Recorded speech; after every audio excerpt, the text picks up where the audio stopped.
Welcome to Act Now, everyone. I'm Julianna Forlano. Ben Burgis is joining us today. You know him as a columnist from Jacobin magazine. He is also the author of several books, most recently Christopher Hitchens, What He Got Right, How He Went Wrong, and Why He Still Matters. He is joining us to do the headlines, one of my most favorite parts of this show, coming up right now.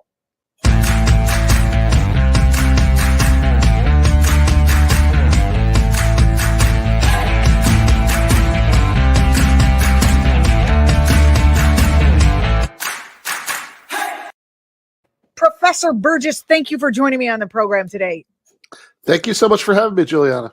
Yeah, no, it's very good to have you here. Doing headlines with you is always we changed the title, as you can see, to Headlines with Lefties, Ben Burgis edition. So nice. I'm looking forward to that. Let's just start with your new piece. You had a piece out recently in the Daily Beast. Excellent. Neither party cares about the working class. Pretty good. I just watched Marianne Williamson on Bill Maher say basically the same thing. Unfortunately, well, let's talk about how Democrats would happily union bust and put a union busting lawyer on the Supreme Court. What is going on with that? Yeah, so one of the judges who the Biden administration, by its own admission, is considering for Stephen Breyer's Supreme Court seat is J. Michelle Childs, who worked. She was like a partner at this union busted law firm in South Carolina. You know, she represented multiple companies whose workers were trying to organize. And she is black. Am I right? Because they're doing the whole. Yeah. No, exactly. That's like literally their defense of it. You know, that quoted in the piece a White House spokesman who said, well, you know, she has amazing credentials, and she's one of the first black women to be a partner at a major law firm in South Carolina. So it's like, okay, right? So she's a union buster, but she's one of the first black women to the rights of other African Americans and other working people. Yes, we love her. No, I mean that is. And Bernie got in so much hot water for being just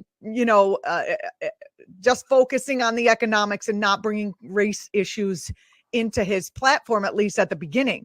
Your comment on this. Well, there is a Bernie connection, because the reason apparently why she's being considered, or the optimistic version, is maybe they're only making a show of considering her and they're not really going to do it. But one way or the other. Oh my God, that's so the denial. That's like, well, no, he's not really going to drive the car after having 17 beers. Oh, he is. You know what I mean? This is like so denial. So anyway, go ahead. Sorry. Yeah, well, her big backer is Jim Clyburn from the same state, South Carolina, who is, of course, the person who probably did more than anybody, except for President Obama, to make sure that Bernie didn't get the 2020 nomination. So Biden's saying, oh, we're going to put her on the Supreme Court, and therefore Jim Clyburn will win the seat. Well, I mean, I think Clyburn's fine, where he is, but I think that the suspicion would be that it was like, because that's basically what saved Biden's candidacy in 2020, is when Clyburn endorsed him before the South Carolina primary. Because remember, I mean, like, I don't know, like it feels like something from the Ford administration or something, like early 2020 seems so long ago, but like Biden hadn't won anything, when South Carolina happened. It was at that point, it was between Bernie and like Pete Buttigieg, as weird as that is to think about. And, yeah, right. And because remember, they made a. I know, and Bernie's probably not going to run again for at least the president, and Buttigieg is just shining up his, his loafers to get up on there. It's another point and another. Anyway. Yeah. I mean, he'd be a wonderful presidential candidate if not for the fact that he's awful and nobody likes him. But But that he's a corporatist and he would do additional things to forward the corporate state. Other than that, he's very friendly. Other than those things, is great. So like in 2020, Clyburn endorsed Biden, which was this big boost and let him win South Carolina, and then becoming like the person everybody consolidated behind Super Tuesday. And Clyburn wants Judge J. Michelle Childs for the Supreme Court. So and they've even said, like, even if they don't pick her for the Supreme Court, they want her, like at least on the DC District Court. And either way, this is crazy, because if you believe that this is a pro-labor administration, what are they doing? Like, why would they want this person in any kind of position of power, with a record like that? But again, their defense of it is that I don't know. I mean, I guess she helped diversify the ranks of union busters in South Carolina, which kind of says everything, right? Because like you said earlier, it's not like Black women would disproportionately benefit as a group from a stronger labor movement and higher wages for the working poor and all of that, right? Of course they would. But the problem is, I think if you read like Thomas Frank's book, Listen Liberal, it's like really good on this for a few years ago, that it's like what liberalism, or like the kind of liberalism that's dominant in the Democratic Party right now, has really done increasingly in the last, several decades, is they've redefined social justice as the quest for a more diverse ruling class. That well put, so well said. I mean, yeah. So yeah, yikes. Injustice just is barriers to the meritocratic advancement of the best and the brightest from each group, which of course leaves behind 99.9% of everybody, because like only 9 people at the time could be on the Supreme Court, and not very many more could be like CEOs and all of that stuff. Whereas things like identity politics seems to be crumbling because we've got that anti-women's rights lady on the Supreme Court. Now we're going to put an anti-workers' rights possibly lady on the Supreme Court, and you would imagine it's just it's mind-blowing. It's like if Sonia Sotomayor all of a sudden was like, I want every Latinx person out, it's just it's like and that I mean, it really goes to this idea that people are people. And the packaging doesn't matter. It's who it's the content of the character issue.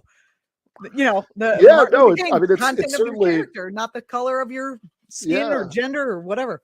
Yeah, no, I mean, it certainly should be like it again. Well, hopefully we're getting to that part, because I feel like that kind of stuff actually undermines our side more than the other side.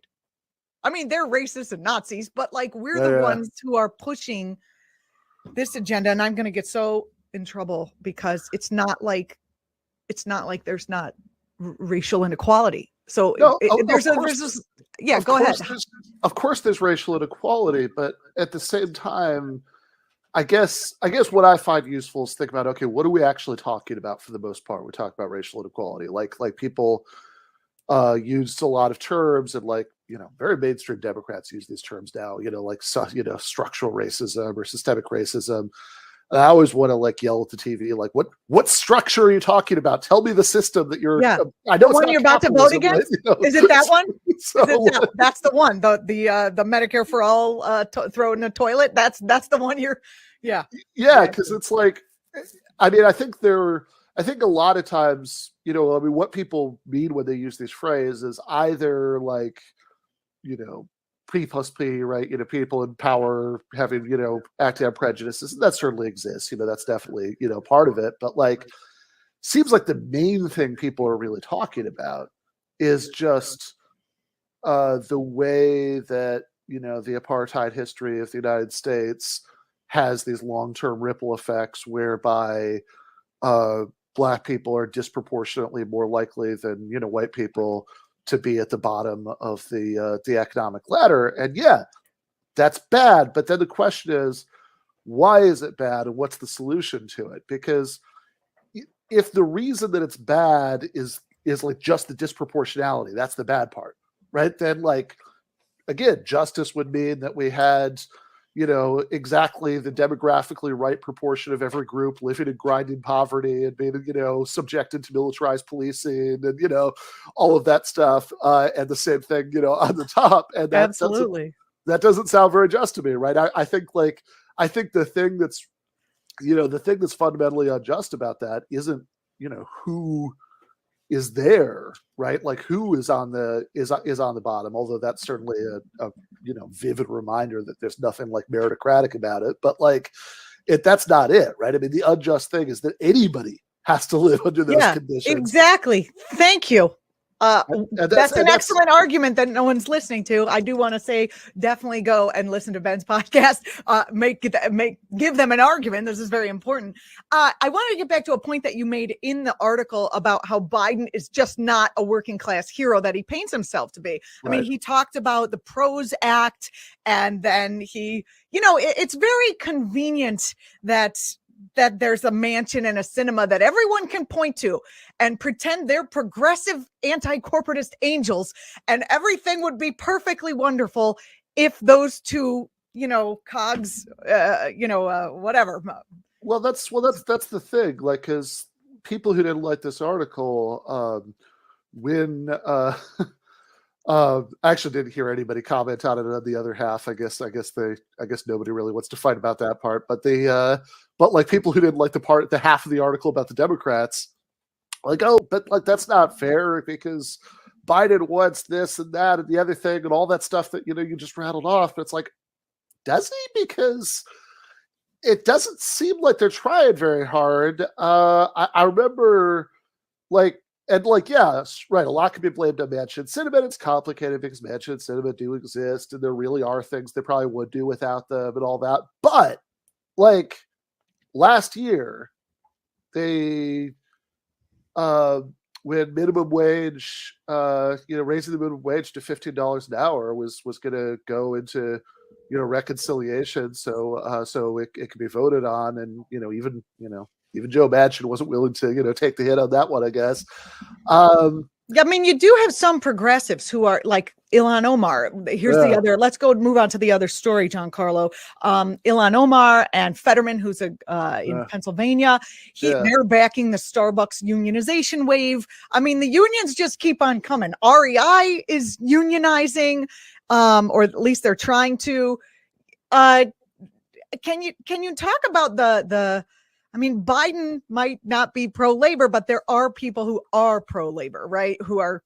Yeah, for sure. I was going to say when they were going to do minimum wage through reconciliation, they didn't do it because they said the parliamentarians said they couldn't, even though that's like literally a staffer they could just fire whenever they felt like it. So, and who gives non-binding opinions? That shows how much they care about that. But yeah, I think, so I think this is the real thing. Like, so if you think that neither party really cares about this stuff, Democrats. I mean, so the other party definitely doesn't, but Democrats are making moves, right? I hate it when I don't want to do the absolute. Yeah, sure. But like, I think that like, if you have to vote for one of the parties. Yeah. I mean, you can't expect them to then not be a non-corporate.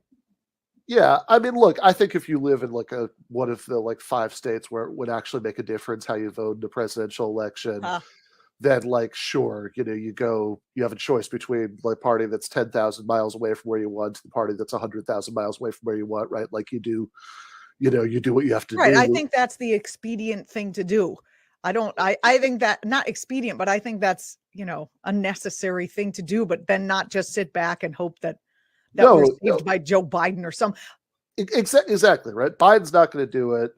Republicans for sure aren't going to do it. I mean, that was the other half of that article, that they like that the Republicans, like the people in the Republican Party who make the biggest deal about being populist, I mean, are still just like total Reaganites. That they, Marco Rubio introduced his big pro-worker populist legislation finally, and it was literally a bill to legalize company unions. That's how ridiculous these people are. Okay. So, yeah.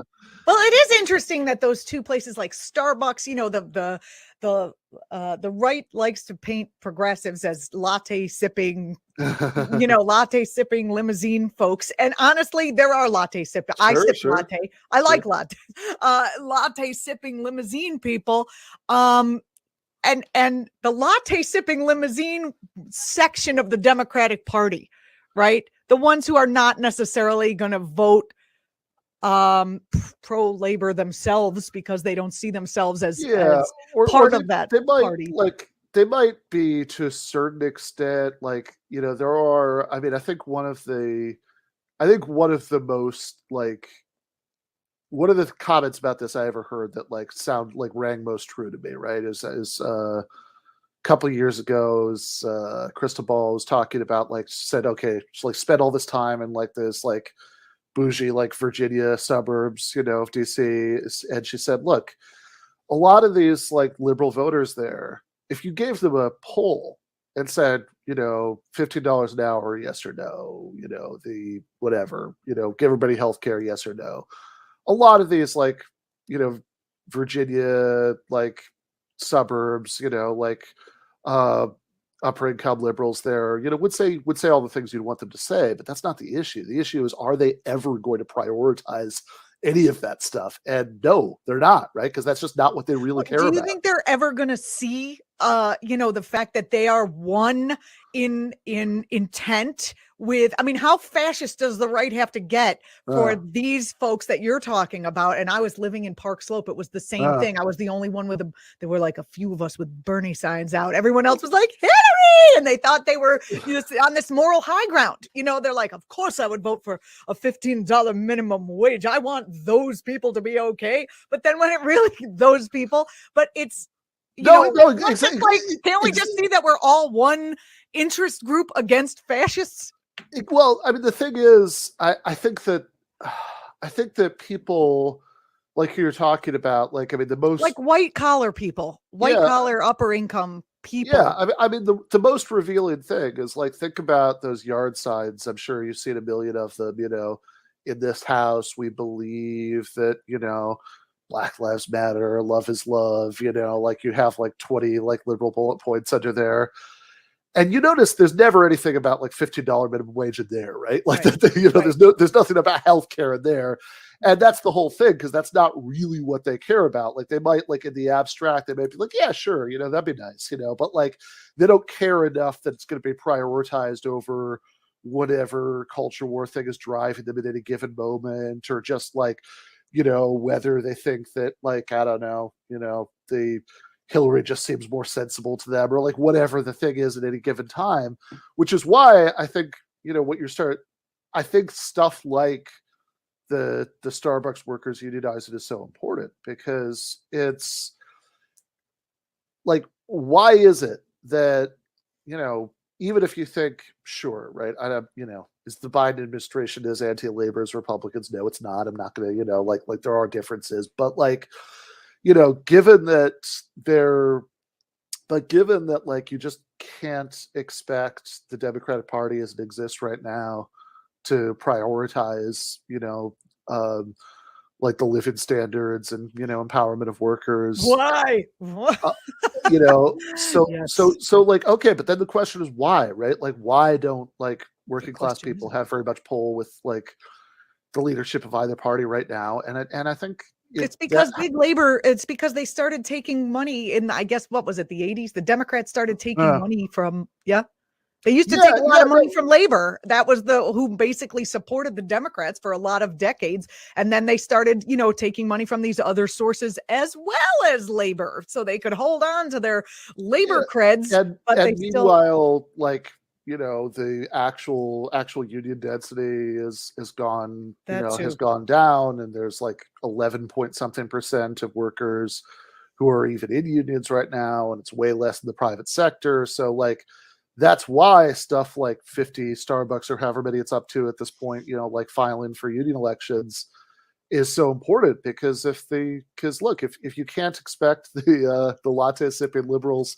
to support the people who make their lattes, on their own, just out of the kindness of their hearts, then the actual latte makers need to organize so they can get it for themselves. And once you have a more organized working class, it's going to be able to exercise a lot more political power too. Well, I'm looking forward to that.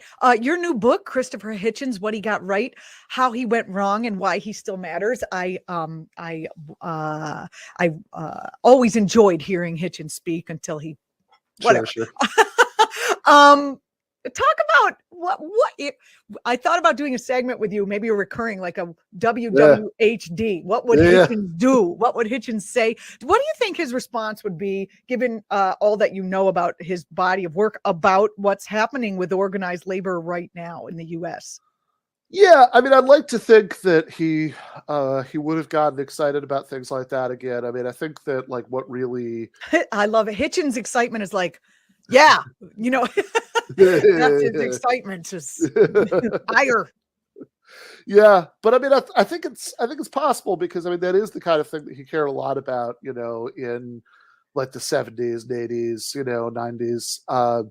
But I think that like really over the course of the 90s, especially, and like I think a lot of people who like maybe only got political in 2016 don't really remember in retrospect just how bad that the 1990s were, for like any kind of left, that it was a period where like all the stuff that like we're rightly mad about Biden for now, like, other than some grotesque foreign policy things, like if you like kind of go through the list in your head, like 90% of it's stuff that he's not doing, right? It's like, oh, he isn't doing, X, Y, and Z, and he should be doing it.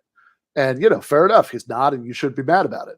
But like Bill Clinton's Democratic president of the 1990s, and, he spent his presidency, destroying the welfare system and signing free trade agreements and, deregulating Wall Street and, things like that, right? And that was like the left end of the mainstream spectrum in the 90s. And I think over the course of this period, like I think especially after the Cold War, there was this really pervasive sense that these kinds of big issues about how you organize a society were just kind of over, and capitalism won. And I think to a certain extent, Hitchens like got caught up in that and was like really demoralized in a lot of his previous socialist convictions. So I think that so yeah, I mean, I certainly hope that if he were alive now, he would like he would see some of this stuff going on, and he would like kind of find his way back to like some of the passion about the sort of lefty economic stuff, which is really, not entirely, but like starts to be like mostly absent, from his work in like the last like decade of his life. Like the book he wrote about the Clintons, No One Left to Lie To, is which the title kind of says it all. And now they're back. I know, right? They found some more people to lie to. Exactly. Well, people who are young and not alive, while Clinton was president, can vote now, so they have a whole new crop of people to lie to. Exactly. So, like, because in that book, I mean, there is some real passion about economic issues. He just, he's got a chapter where he goes into all this grisly detail about what welfare reform, was like, to the Clinton administration, and like, young mothers who, not very many months after, birth, having to like go work in, like Tyson Foods and stuff like that to keep their benefits. And it's I mean, it's really like blood curdling stuff, but I mean, like that is a lot of what that. You just gave me a great idea for a book. I'll let you know. We'll call it Motherfuckers, and it'll be about corporations who don't tell anyone. John Carlo, you're gonna have to bleep this section, okay? About corporations who screw young mothers. This is terrific. Great idea. Thanks for coming on. You're welcome. Ben, I'm gonna because in the interest of time, I definitely want to hit this story. But the next, one of the things that we've been talking about is on the show is pandemic profiteering. We had John Nichols on talking about that, and he has a new piece out he wrote a book, and he has a new piece out in The Nation. Pfizer's revenue doubled. That's the big headline. Pfizer's revenue doubled, and Nichols says it's nothing short of pandemic profiteering. And then the article goes on to kind of talk about how It's just so bad, the idea that we all have to share this sacrifice while this guy is the image up there of the guy, and maybe we just have the headline. I don't think we have the guys. Yeah, no, we don't have that. Under this headline on The Nation is a picture of the chairman, Albert Bourla. He's the CEO of Pfizer. I mean, these guys, I think they're making, what was it? I want to get it right. The actual money. It was either like $1 million a minute or $1 billion an hour or something. Let me get the actual amount here. It's just absolutely obscene. What would a just society do at this moment? Yeah. So the thing that stuck out for me, the article, is that at this point, if Pfizer was like a sovereign nation, it would have like the 66th biggest economy in the world or something. Like, so it's like way ahead of a lot of actual nation states. It's $1 million an hour. I found it. Okay. All right. Just saying. All right. So you can be totally disgusted while you're watching this show. Enough hours that you start talking about real money.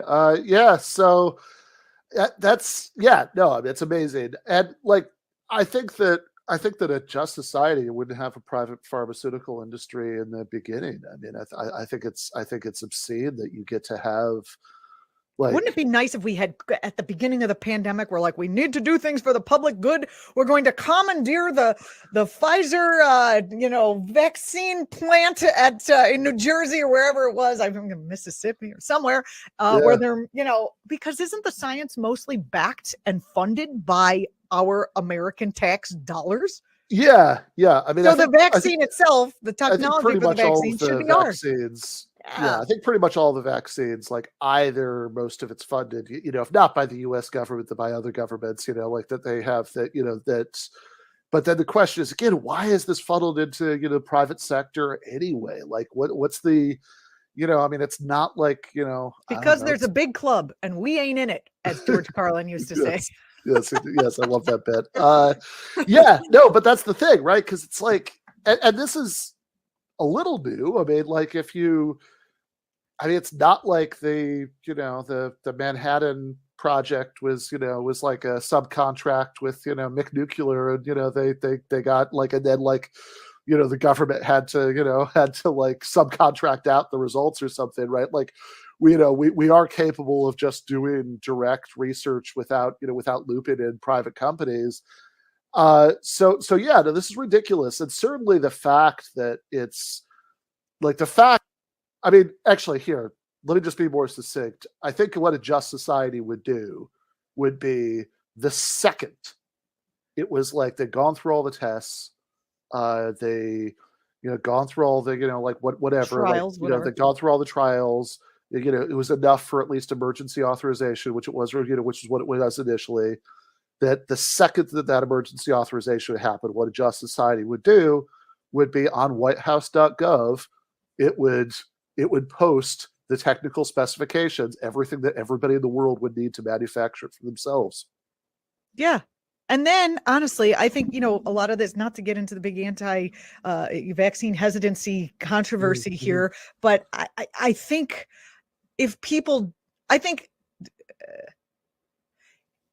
people are really bristling against a corporation making this enormous amount of money, and that profit motive undermines trust in both the corporation and the government, who's supposed to be regulating the corporation. If that money was going to be coming back into the government and going back into building, I don't know what, giving Medicare for all, or $1 million, we could do a lot with $1 million an hour. And as you said, that vaccine recipe for you made it sound much nicer, just gets posted on the internet. There would be this transparency that would allow for people to trust the science behind the vaccination. And then the Russian propaganda machine would have a lot less to kind of bite their teeth into. Yeah. I mean, I guess, right. So, I mean, I think that that's right. So I think that if it was transparent, that would definitely take away, some of that. I mean, I also think part of the problem is too, that like one thing that people say, right, who are vaccine hesitant is and I mean, this is not me making this up. I mean, people do say this, that it's like, okay, wait a second, how's it free? Nothing's free, right? That's not how this works, right? Like something's going on here, right? Like, and there is who paid for my vaccine? Why are they making so much money? Mine was free at the drugstore. yeah, exactly. And I think that, wow, that's something no one's talking about. So the government is paying for these, right? It's not like they're donated. No, exactly. Government's paying for it. It's just, again, why does it, why do Pfizer shareholders have to take a cut, for like the government paid, to give people vaccines? I mean, that part's good, but I mean, like, why is Pfizer part of this at all? I mean, that's ridiculous. There's no reason. There's no reason that has to be. It's a big graft of the American taxpayer. It's just a giant money laundering operation. Yeah, for the rich. No, exactly. Another one. We have several. Yeah, exactly. And what else to connect the last two stories? What else would help with vaccine hesitancy is a much stronger labor movement, because also one reason that, like, I mean, it's not like the majority or anything, but it's like a real chunk. It's like 10% or something of people who haven't gotten vaccinated yet say that, like, one of their reasons for hesitancy is that they're afraid if they had, side effects, they wouldn't be able to take time off work. So, ooh, right. Damn. So they're risking their lives. Yeah, no, exactly. I mean, it's completely. I mean, it's completely ridiculous. There's no reason, if we had the kind of society where nobody was worried that it would be a big deal if they had to take a day or two off work, and also it wasn't quite such a novelty that, they got free healthcare, right. like that alone would get those two things alone would get, like, again, I'm not saying a majority, but a big chunk of people who aren't vaccinated get their shot. Ben Burgis, what's coming up on the show this week? So coming up on the show this week on Monday. We're not having, as we're recording today on the 14th. We're not doing a show tonight because my wife would be mad at me. But you gave it away. We're pretending that we're live on the 17th here, but we're not. But hopefully no big union labor headline comes out between then and now, and people are like, why aren't they talking about this? Anyway, yes. But then toward the end of the week, what's happening on Friday? Yeah. So the next episode, the 21st, the next regular episode, Monday night, we are going to be checking in with our old friend Jordan Peterson. Has another book out. He seems very agitated about a lot of things. It's been a little while since we checked in on his activities, so I'm going to on the 22nd. You're going to have that fabulous Julianna Forlano on the program. I'm looking forward to seeing that and being that.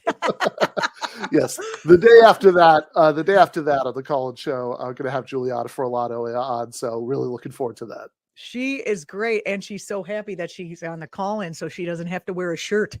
I mean, like a professional shirt. Okay, we'll end it on that note. Ben, thank you so much for joining me today on the program. It's always a pleasure. I appreciate your point of view so much. Thanks so much. All right, thanks so much, Juliana.